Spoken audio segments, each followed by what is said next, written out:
Planet of the Apes and our foreign policy. We have had dialogue here. We've been discussing foreign policy, our foreign policy follies here on the program for a very, very long period of time. Interesting enough, I saw today, I don't know, it was one of the Foxes out there, one of the Fox websites are talking about George W. Bush is going to have an art showing, I think, at Disney World of his paintings of veterans. And I said, well, I guess that's nice, but hey, W, maybe you might want to go out and start yelling and screaming about the stupid things you did as president as far as foreign policy is concerned. I understand your love of veterans and whatnot. You sent them off and started forever wars. But might there not be a better way? Might you not want to go out and just say, you know what, I screwed up royally? Anyway, Planet of the Apes and foreign policy. I saw a piece today which was amazing in the sense that various different points and topics that we have discussed and brought up here on the program over the years were rolled into one. It was written by Eric Prince. Eric Prince is a Navy SEAL, and he owns a private military company, Blackwater, and the Pentagon outsources work to him from time to time. And again, I want to put that out there because people are going to say, well, he's basically pitching his book and what he does in this column. Maybe, but he's got great points. And what made me think of Planet of the Apes, the title of his column, Neocons Almost Killed America. Here's how patriots can fix it. I think about killing America. And when I was a kid, one of my favorite movies, and I had the action figures from Planet of the Apes, was that movie. And in my opinion, the ending of Planet of the Apes was brilliant with Charlton Heston there on the beach. It's interesting too. I remember when I was a kid, all my action figures, the apes were always the good guys when I played with them. And you go back and you watch the movie, and who's the guy, Dr. Zaius, the guy that was behind the ape religion at that time. He was a villain there, but had a point. And I had to go back and look it up. He had this this part of their religion, and I think they mentioned this in the second Planet of the Apes. He said, it's part of the religion. Beware the beast man, for he is the devil's pawn. Alone among God's primates, he kills for sport or lust or greed. Yeah, he will murder his brother to possess his brother's land. Let him not breed in great numbers, for he will make a desert of his home and yours. Shun him, drive him back into his jungle lair, for he is the harbinger of death. And again, Dr. Zaius knew. Remember, they had the forbidden zone, and he knew what was there. He knew the truth, but he didn't want it to get out. Anyway, neither here nor there. Let's get into this piece today. It's painfully apparent to anyone of sound mind and judgment that there's something gravely wrong with America's current military capacity and our ability to project power in the world.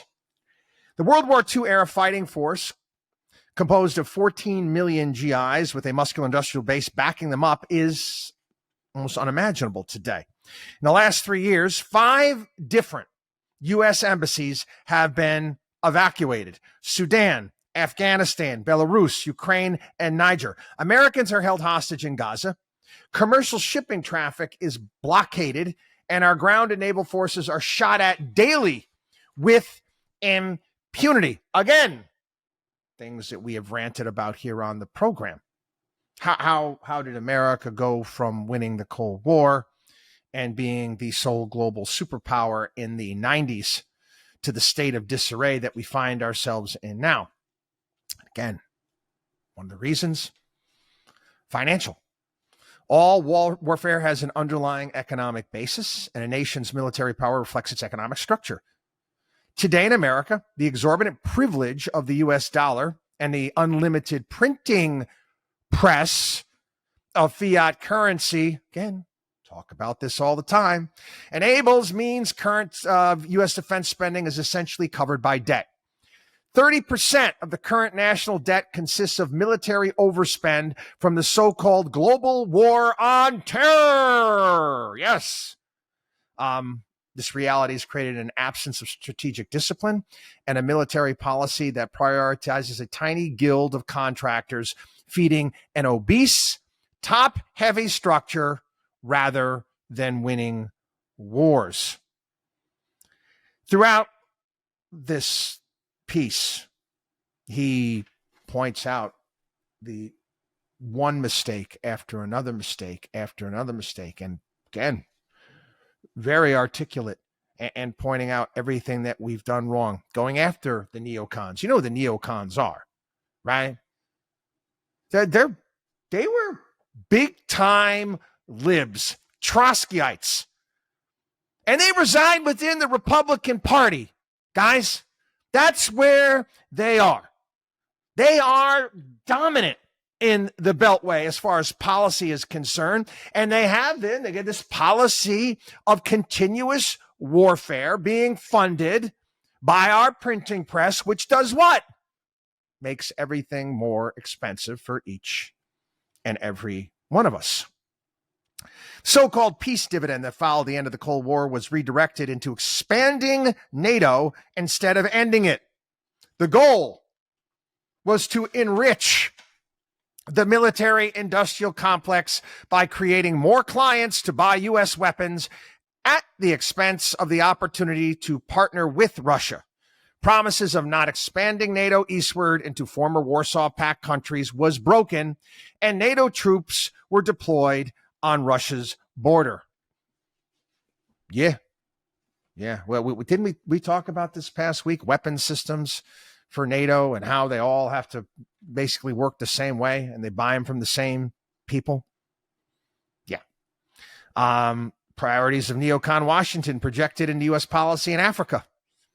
Talking about, and then goes back and he talks about, remember Charles Taylor, the Liberian warlord, sponsored the Revolutionary United Front in Sierra Leone back in the 90s, and how they captured the country and all the diamond-rich areas, and then all the acts that were taking place, and how we were involved in that, stepped in, stepped out.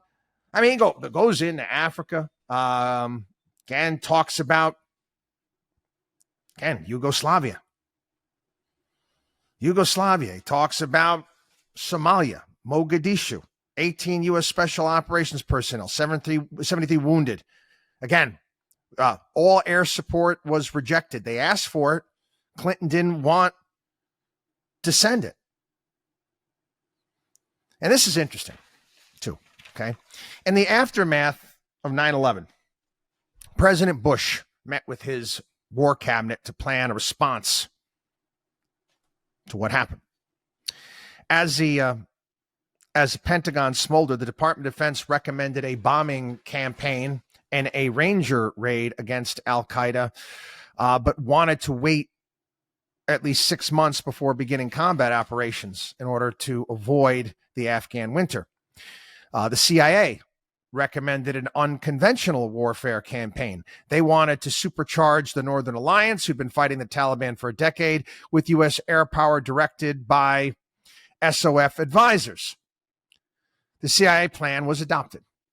The Taliban and their guests, Al-Qaeda, were routed in weeks by a highly aggressive SOF targeting cycle, which gave them no quarter. Now, the U.S. response to 9/11 should have resembled a Scripto Africanus-style Roman punitive raid, killing all Taliban and Al-Qaeda remnants within reach, including those sheltering in the tribal areas of Pakistan, and then getting the hell out. Instead, money. Yes, neocons saw a lucrative opportunity. Nation building. Yep. The Pentagon runs on the bureaucratic principle of budget cycles and the internal war for promotion rather than the principle of victory. A vastly inflated occupational army, ultimately comprising 120,000 soldiers, was deployed in the country. Again, basically, we did what the Soviets did in the 80s.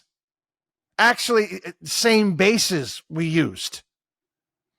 Ignoring every historical lesson of successful counterinsurgencies, experienced soldiers were rotated on 6 to 12-month intervals with fresh units, losing all continuity and local intelligence.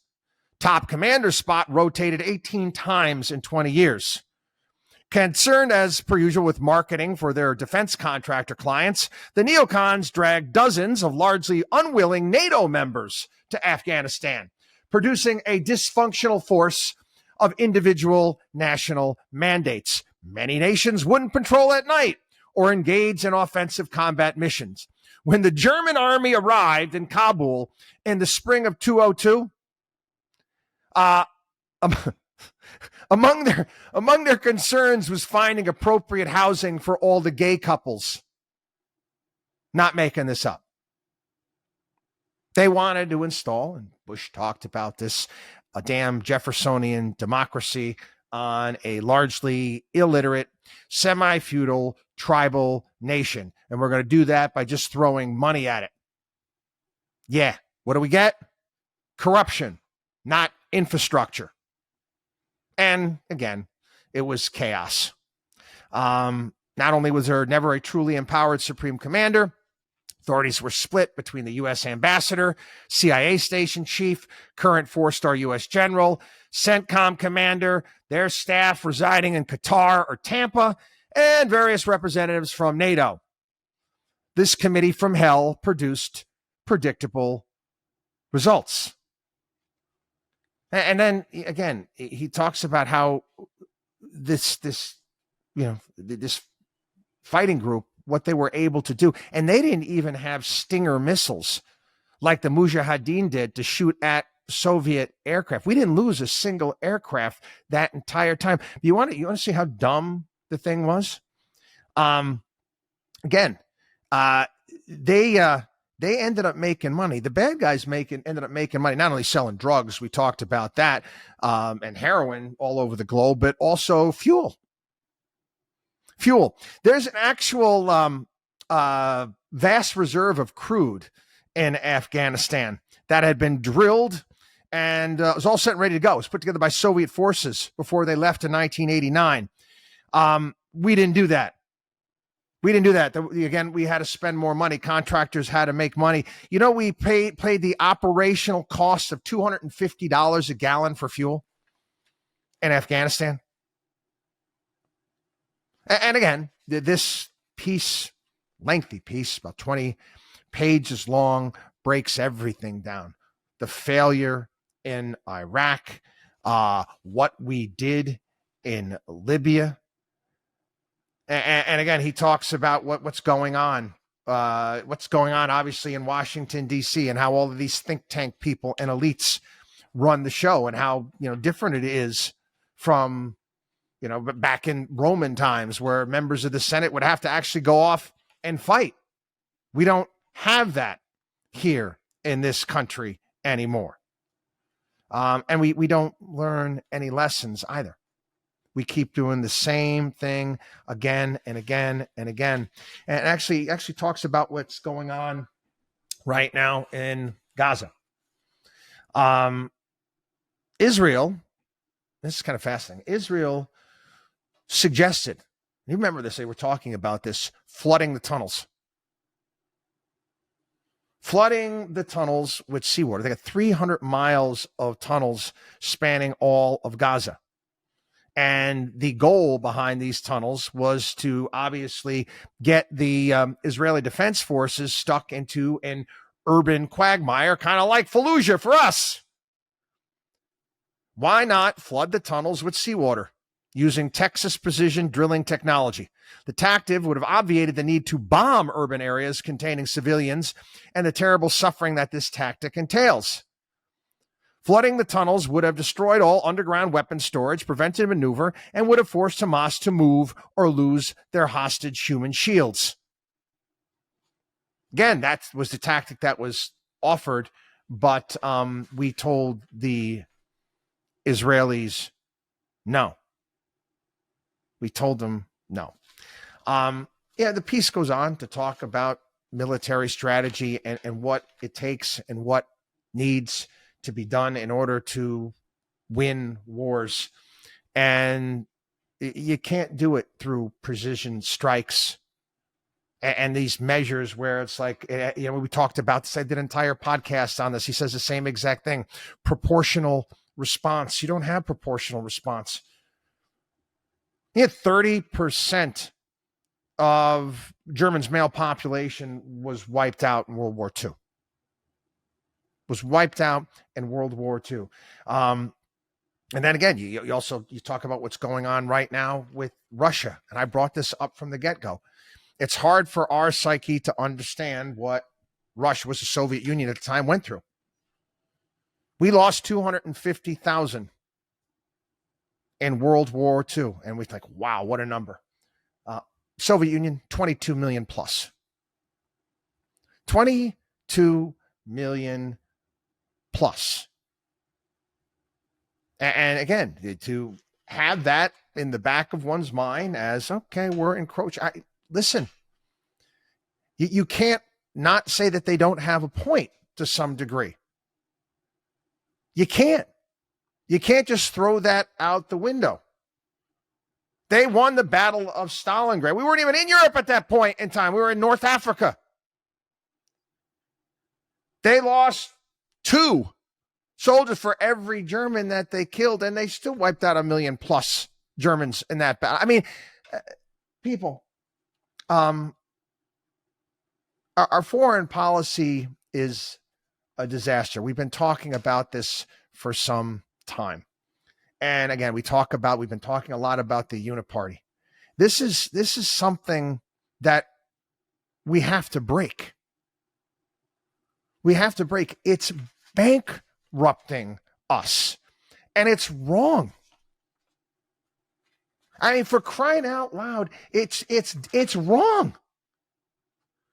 And he finished up the column. I'm going to share this with you as well. And again, you want to argue with me, but fine. Okay. Our founding fathers' instincts for empowering market capacities and military are articulated in the Constitution. And he talks about, before discussing Congress shall raise a Navy, Congress mandated the private sector to basically give a hunting license for private contractors to interdict an enemy shipping. This goes back to the Mediterranean and the Barbary pirates. The litany of failures that he discussed, ample evidence that the current military status quo is ineffective. A government-only approach abroad is calamitous and undermines U.S. credibility and deterrence. The foreign policy of the United States should be that our friends love us, our rivals respect us, and our enemies fear us. Instead, our friends fear our self-immolation while our rivals consume us and our enemies fire upon us without consequence. Is he not right? Is he not accurate in what he's saying? And again, it's a bit of a reality check. And I again, go through well thought out written piece, again, bringing up many episodes of this show over the past several years. Again, I give credit to Eric Prince. Neocons almost killed America. Here's how patriots can fix it. I remember you. I don't want to be Charlton Heston looking up at this, broken down Statue of Liberty banging on the beach, guys. WatchDog on WallStreet.com.